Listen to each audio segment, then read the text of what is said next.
when both parties are willing. Will it be easy? It depends on how far they're apart. If one is an atheist and one is deeply spiritual in some way, it might be a big stretch.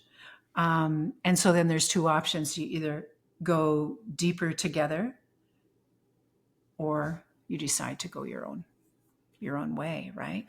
Mm-hmm.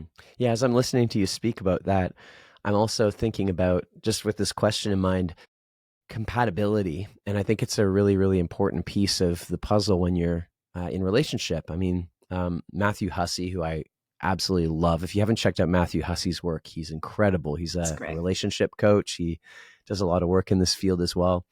And he talks about these sort of four elements that need to be in play for a relationship to really function properly. He talks about, I mean, initially when you first meet somebody, is there attraction? Are you actually attracted to this person? Is there a, that immediate attraction level? And I think a lot of people, they just end up there and then it fizzles because that's all there is this mutual attraction.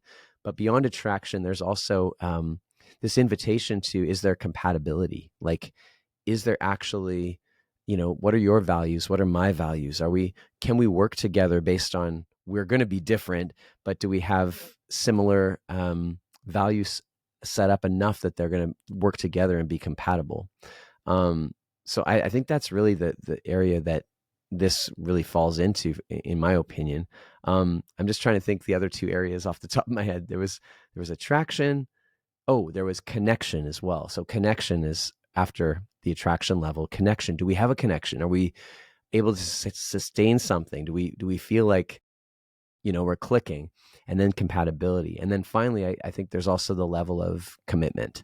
And that's another area I think where a lot of relationships will fizzle or fall apart, is the commitment wasn't there. One person didn't want to commit and sign up for it, and the other was totally maybe gung-ho, or maybe you both decided you weren't going to commit, and then hence situationships and whatnot. So with that all being said, the question that's coming in about, should this be a deal breaker? Like, should we end the relationship because my partner's an atheist and I'm not? I think that really is a subjective question, because it really depends on where you're at, like as a couple and also individually. So it might be a starting point for you, the person that asked this question, to just sit in the space of, okay, if I was with this person for the rest of my life, would I be okay knowing that they might not, come to the synagogue or the church with me, or we wouldn't be able to maybe have conversations about God in a way that I want to?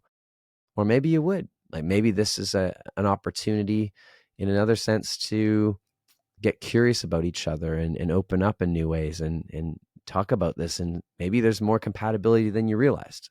So it really depends on, I think, an individual experience of, is this actually compatible for me? And then also does this relationship feel like, it can navigate that as well? What do you think, I Bonnie? would say too, Keith, that define spirituality. What is that, and what does that feel like? So if that feels like compassion and kindness and a willingness to greet someone where they're at with empathy, um, and deep listening skills and all of these things that can come with living a more conscious life, does that excuse me, if you have a partner who brings all of those to the table, but they don't call it spiritual, does it matter? Are they kind? Are they loving? Are they fulfilling? Are they greeting you in a way that lights you up and helps you know that, oh yeah, they're committed and we're growing together and they trust? If it's someone who gives you a side eye when you say you're going to do your practice or your prayer or whatever it is for you, because spirituality has a full range. You can be religious but not spiritual, spiritual but not religious, of course. And so let's look at what spirituality is to them. And can we find a bridge in that